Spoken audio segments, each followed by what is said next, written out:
as well as the 27th December event, because in order to remember her and revise the history of the great movement. I hope you would like to give us more instructions and directions to complete it, because I want to document many things. We have got a lot of records, and I was planning to compile them into book form so that the people, common people who do not have access to digital activity can also go to this. And this humble effort has been started by SZABIST Trust, and now it is under the university. So again, I welcome you, I welcome our great Chancellor, under whose guidance we have been able to do all this. So thank you very much, and once again, Assalamu alaikum. Thank you, sir. Bibi Shaheed was born on the year's longest day. Today is 21st January, which is the longest day. June, which is the longest day of the year. You all are aware that in December, it was December 1985 that Mashallah was lifted, and Bibi decided to return to Pakistan in April 1986. I was a probationer, an under-training officer in Civil Services Academy, Mall Road, Lahore. Despite that Ziaul-Haq was ruling this country, we, 90% of the under-trained officer, despite warnings, here at the Mandir, we joined the procession. We went to Allama Iqbal Park, Minar-e-Pakistan, where the Bibi had Pakistan's biggest jalsa. Some 30 million people were there on that day, and I'm a witness to it. So before we proceed further, I would request for a cake cutting ceremony. Bibi would have been 71 years today. I'll request the distinguished guests to come over and please do the cake cutting ceremony.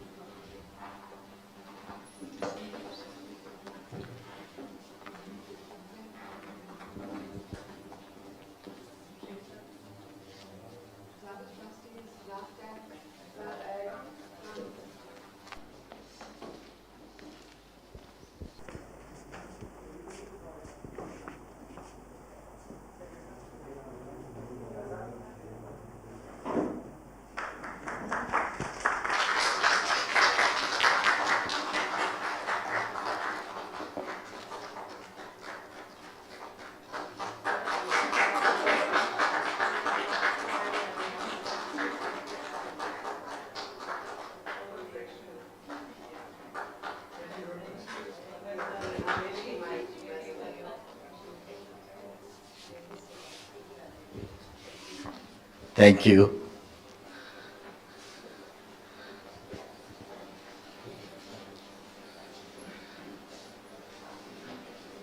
Here at Archives, we have a huge treasure of Shaheed Bhutto's and Shaheed Bibi's speeches, interviews, books, photographs.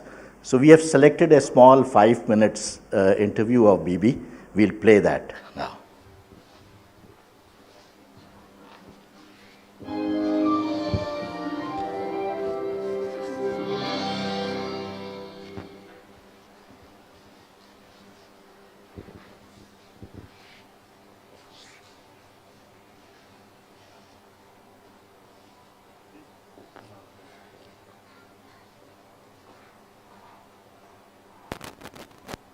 It was a victory for women everywhere.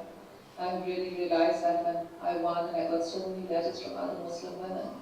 And more than that, from women within my own country who felt that it was now decent to work. I don't know why, it's a strange thing to say today, but in those days people thought that it was indecent for a woman to work. And good women, in inverted commas, didn't work. It was a very strange world of divisions. And it liberated her. They said to the Prime Minister, as a woman, why can't we work? I remember being told a story about a lady who wanted to be a pilot, went for an interview, and the chairman, who happened to be from the forces, laughed and said, come back to me when we have a woman Prime Minister. Well, she did, and she got the job, and now there are more women pilots too.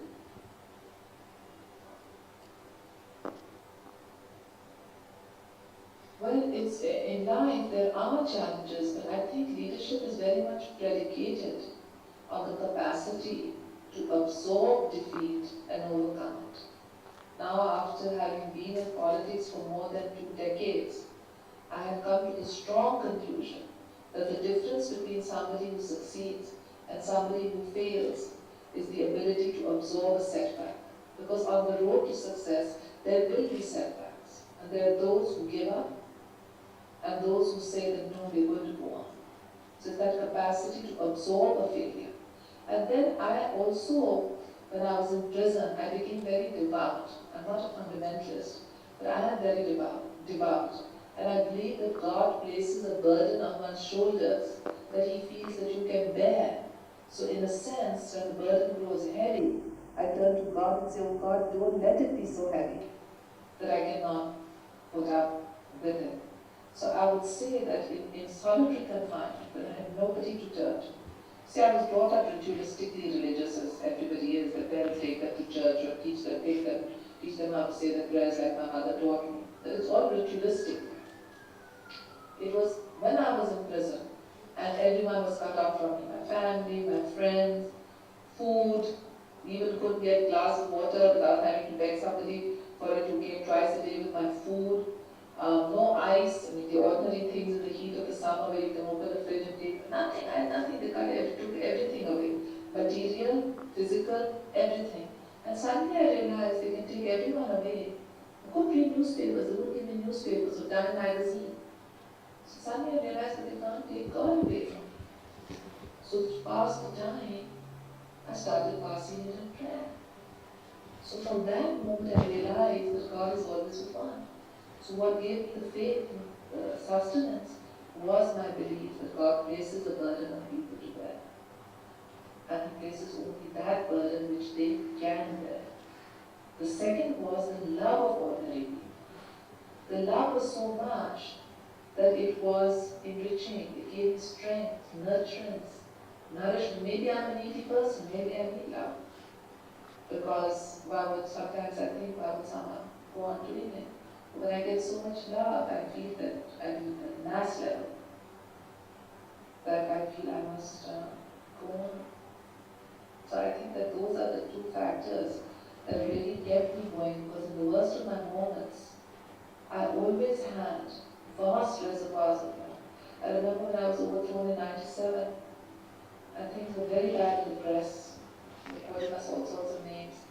And the first time when you use Fortis Prime Minister, you have your own planes to go in and everything like that. You don't catch passenger planes or go through the security check. First time I caught a plane and was reintroduced to the real world, and the air hostess saw me and she hugged me. And she said that, it was during your time that my brother got a job and changed our family's life. Then I remember that when I reached the Karachi and was going home, the whole union had gathered. And the whole union received me and they threw rose petals all over me. So suddenly I thought, I'm not alone. Even if the press, the government, everything was out to me. Thank you. See, it's always so interesting, so enthralling to listen, Bibi, and she was talking from her heart, but because we are short of time, so we have to complete this function. I'll now request Ma'am Shahnaz, President SZABIST University, to come and please say a few words about SZABIST and about this archives.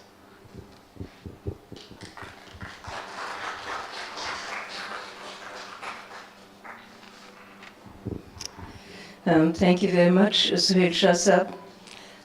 Assalamu alaikum and good morning to all my colleagues here, and very, very especially to our MNA, elected unopposed. MNA, I think the youngest MNA in the Assembly, and also the First Lady of Pakistan, Ms. Asifa Bhutto Zardari. It's a real pleasure to have you here. And Dr. Azra Fazal Bhutto, our Chancellor and Vice Chair of the Board of Governors, Dr. Sulaiman Sheikh, to whom we owe so much that I cannot even recount. He has dedicated his life, more than 30 years, to SZABIST.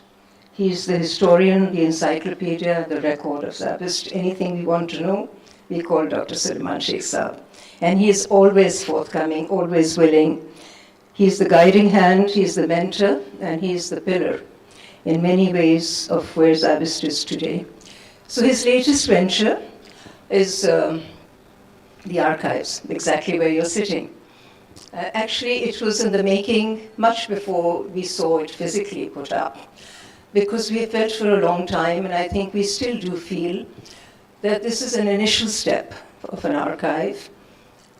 It should expand to other cities of Sindh to start with. It must expand to other parts of Pakistan, because the memory located here and housed here through thousands of pictures, collected often with great difficulty, sorting through huge masses of pictures from the media house in Bilawal House, media unit in Bilawal House, and from others. The photographer, Jabbar, you might remember him when you were little, he was very much there. So it's been a very long effort. Documents, they have been scanned, they have also been archived.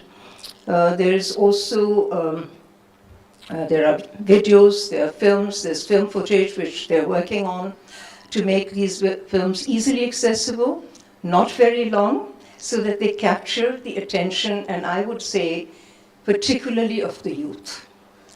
This is our view at SZABIST, that we must now focus on the youth. And the youth is, for us, between the ages of about 18 to 30, because that's the university population that we have, and also that's the future of Pakistan. So the archives is a first step. I've just given you a list of everything it contains. And whenever you have some time, just by yourself, and you want to come, I'm sure that they will be right here to show you everything. I have walked through these photographs. All of us here, the three vice presidents are here. Dr. Altaf Mukherjee, Mr. Imtiaz Qazi, Madam Nasreen Haq, and very, very importantly, Shuja Saab is here, Zahur Shuja Saab, who himself has an enormous store of memories, recollections from Bibi's days in exile, prior to that and post. So here are all those people who are dedicated to keeping the memory alive of Shaheed Zulfikar Ali Bhutto, and in particular, to take forward the mission that Bibi established through the institutions that she established. So I would like, very briefly, with your permission, to talk just nugget points of SZABIST's early history. Since I worked with her from 1986 when she came back to Lahore, I was one amongst those millions of people that greeted her in Lahore at the airport very early in the morning at about 5:45, 5:50, her plane landed at the Lahore airport. Subsequently, she was, of course, surrounded by millions and thousands of people everywhere that she went. Then she came back to Lahore and she collected some of us. And I was among the women who were part of the women's rights movement at that time, so we all attended it. And she picked up people here and there and said, well, any of you who are interested, you want to work with me, come and show up. And some of us showed up subsequently. She formed policy working groups. In that policy work, from those policy working groups that met in Lahore, as well as in Karachi at 70 Clifton, came the manifesto. And I want to connect the history of SZABIST to the first manifesto, because her manifestos, particularly the first one, was her articulation of the vision of education. Many other things as well, water, agriculture, labor, the economy, but of education. And at that time, she had articulated the fact that she wanted to strengthen the school system, and she wanted to ensure what was called the P to P, pre-primary to PhD. I can still remember that. Of course, we haven't done that across the country. There's a lot still to do. But from that came her idea that she herself wanted to establish schools first, focus on that, and then came vocational and technical education and university education. So that's her mind her mind map of the commitments to Pakistan. Today's a day of celebration, so I want to celebrate her. I know all of us mourn her every day, and the tragedy is just very, very great. So let's talk about her and how alive she is in the memories and hearts of everyone and in the institution. So the first step taken was to register SZABIST as a society, and that was done in 1989. And at the same time, she had thought that she wanted to move very quickly. She moved very quickly on everything. And she set up the first software engineering program in Karachi in November 1989. That was set up at 70 Clifton. And there was a small lab, and she had that vision. Today we still talk about the importance of software engineering so many years later. Dr. Mukherjee talks about it frequently, the importance of IT, computer. And at that time there was no sense of computers and how fast technology would arrive globally and in Pakistan. So she really had that vision, and she set that up. And it was, in a sense, a skilled program, because this was not teaching just history or English language. She wanted to give productive, useful, prospective, modern education to students. So there was that software engineering program, 1989 November, in 70 Clifton. Subsequently, ZAB-IM was set up in Larkana. Zulfikar Ali Bhutto Institute of Management in Larkana. We rented the premises of Dr. Ashraf Abbasi, who then became subsequently the Deputy Speaker of the National Assembly. And I can remember going there, so that was the second step. Subsequently, many other steps were taken, and here we are today with 6 campuses, 5 in Pakistan, 1 in Dubai. And we have an established purpose-built in Larkana, as you know, in Islamabad, and in Karachi we're looking to build in Malir, hopefully. Gharo is our amazing large campus, great deal of with the full guidance of Khurshid Junaid Sahab and Dr. Azra. So we became a university in 2023. Prior to that, we were an institute, and prior to that, we were a DAI, a degree awarding institute, when we set up ZAB, the first software engineering program. So that's the history, and we can talk about it some other time as well. I want to just talk very briefly, since the time is limited, about just 3 things. There's so much to talk about. Often people leave behind them their thoughts, their vision, their concerns, and the depth of how they see their analysis of the world in the books that they write. And since we are sitting in the context of an educational and literary environment, I would strongly suggest that we actively promote the publications of the 3 books that she wrote. The Gathering Storm in 1983. I'm not sure many people have read that. It's very limited edition. It's very simply printed. It just says Pakistan, The Gathering Storm at the bottom, and Benazir Bhutto. And it was written in 1983, and I think we can all recall 1983, what it must have been. And her incarceration and the courage that she talked about.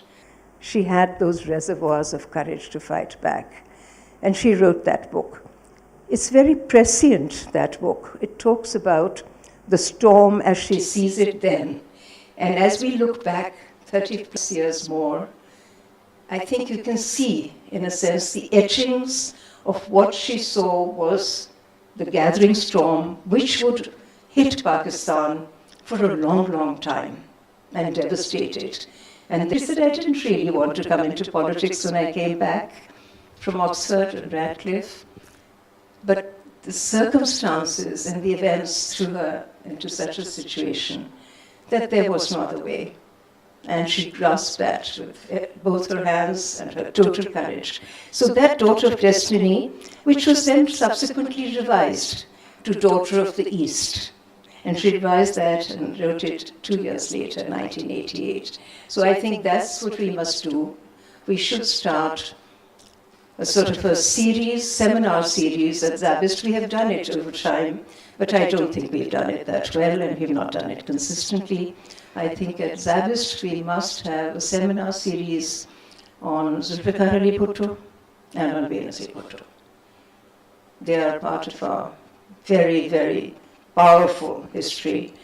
And they are people, both lives, that have determined how Pakistan can stand up, fight, and where it needs to go, and what that dream of Pakistan was. And I hope that all of us sitting here, Zabtech is here, Badhita is here, and we need to, Lubna's here, we need in all of our institutions to begin to inform about Mr. Bhutto and about Bibi. She also wrote, which I think for us is perhaps the most important and presently relevant book, which is Reconciliation, Islam, Democracy in the West.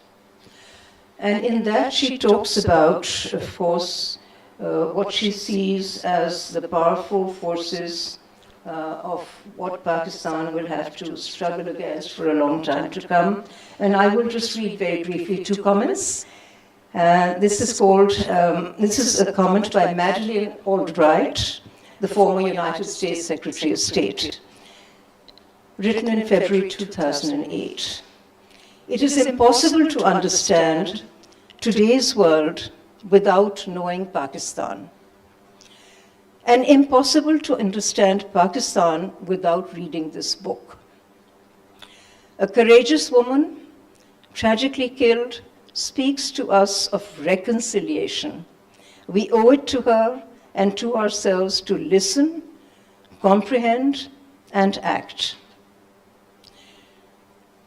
A comment by Madeleine Albright and by many, many other people, which powerfully conveys that if we want to have any understanding of the conflicts that rage in Pakistan even today, which is orthodoxy, militancy, extremism, progressive, liberal thought, freedom, and democratic rule.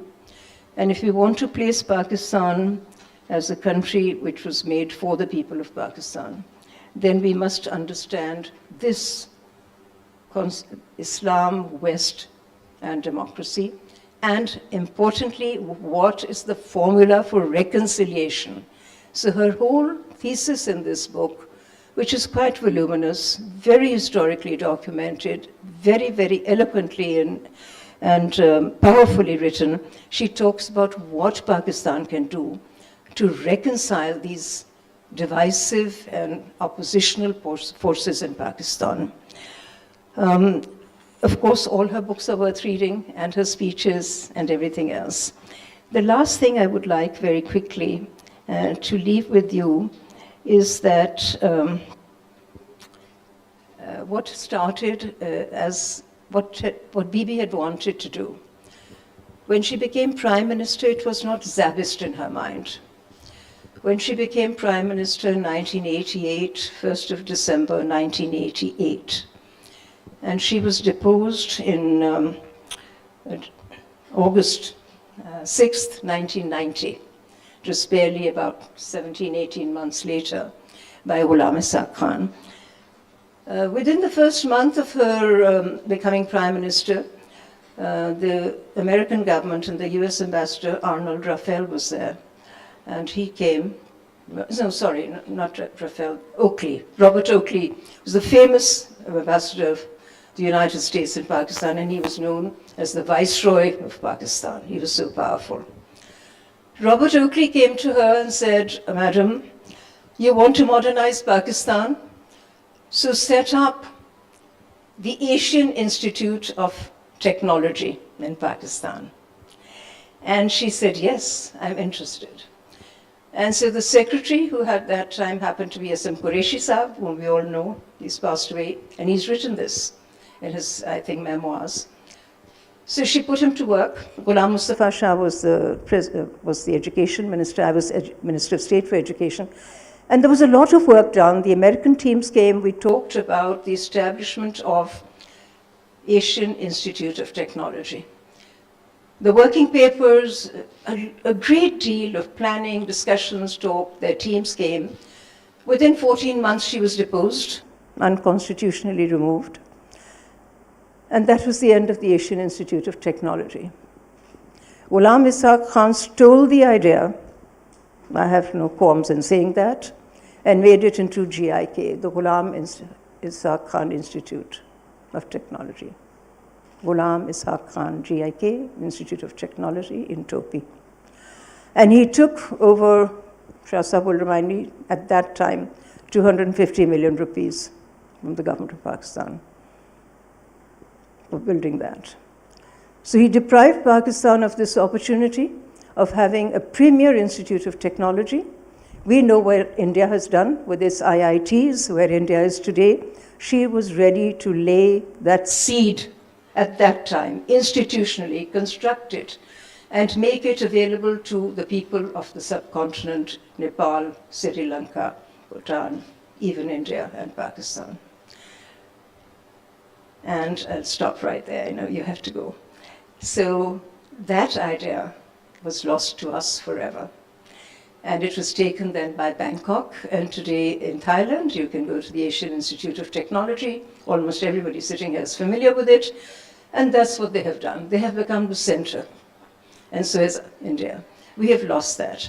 And that's what SZABIST, we are struggling to do, trying our best to become as much as possible an institution which provides computer sciences and advanced systems of technology so that our students are equipped and they can also compete in the world. So that's the founding vision and where we are today. Just want to thank you so much for being here. And all of us and any of us are available to you at any time that you can give us a bit of time for us to talk a little bit more about these institutions which are made in the name of your grandfather and have founding chancellor being your mother. Thank you very much. Thank you, Madam Shanaz, for this informative talk. But you know, talking about Bibi, as in Urdu they say, कि सूरज को चिराग दिखाने के मुतरादिफ है. In the end, I would request our Chancellor, Dr. Azra Fazal Pechuo, to share with us her views on Bibi Shaheed, SZABIST, and finally, on our behalf, a vote of thanks to our distinguished guest. Bismillahirrahmanirrahim. She lives on in our memories. She is never forgotten. We think of her and then we think of what she achieved and what we can do to bring light to her achievements. And unfortunately, I think we lost such a huge icon that not one of us can achieve what we hope for and what she had done for this country. So really speaking, democracy, the light of democracy that she shed and her legacy of democracy still continues. And that is what she gave to this country. We still, after her passing away, continuously there have been democracies and governments which have lasted for 5 years. Before that, not a single government lasted for 5 years. And beyond that, now we are in the 4th year of our democratic system. And the fourth government that is going to continue with 5 years of governance. And I think that is what she left.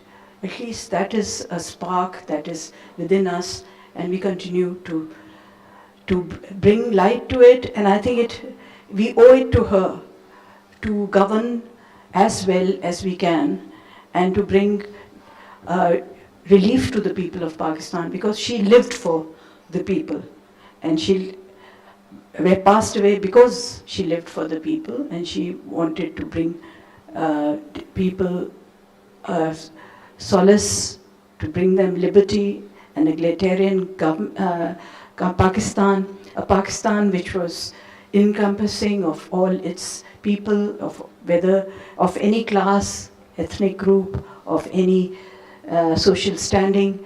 She wanted to encompass them and bring society to its whole perspective of what can be done if we are united in our struggle to bring Pakistan to a level where this country can deliver to its people. And I think that's what we have done. in SZABIST we are trying our best, and I'm sure that SZABIST is going to prove to be even beyond our lifetimes. I'm sure the children now will take it forward, and whatever we have achieved, they will take it beyond what we have achieved, and I think that achievement has yet to come, that we bring SZABIST to a level where it stands out in international community of a literacy icon, where it gives to the people a sense of what Pakistan is and what our younger generation can achieve, because our young generation has far more capabilities than we can envision, and our younger generation our youth is there, and we have to nurture our youth and bring them the enlightenment and bring them into an international committee of nations, because we have become very isolated because of our concerns with religion, our concerns with being against each other, of fighting with each other, of not understanding, of not encompassing each other's weaknesses, and trying to reinforce other people's strength. We don't do that. We fight with everyone. We bring nothing to our youth, and we do not leave legacies for our youth, and that's unfortunate. And this is what we have to leave for our youth. And SZABIST is a legacy that she left behind. It may not be a very huge legacy, but apart from her other great achievements, SZABIST was one achievement that she would be proud of today. And that's because of all you people sitting here who have done so much for SZABIST and who have brought SZABIST to a level where we can be proud of saying that we serve the youth of the nation. Thank you very much for being here today. Appreciate your arrival. And I would also like to thank Asifa Bhutto Zardari for being here today with us. And she brings enlightenment and she brings courage as much as the courage that her mother showed. And I think the courage will continue living in Asifa, and she will be the icon that follows her mother. Thank you. Thank you, Honorable Co-Chairperson and Chancellor. We close this function now, and I'm very grateful, very thankful to all the participants, distinguished guests here. I would request you to stay for a cup of tea here. Thank you.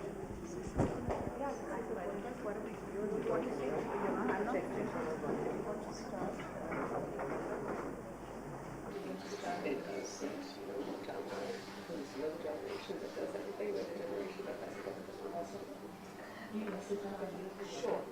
And we should have like a group photo of everyone here. Yeah, this evidence.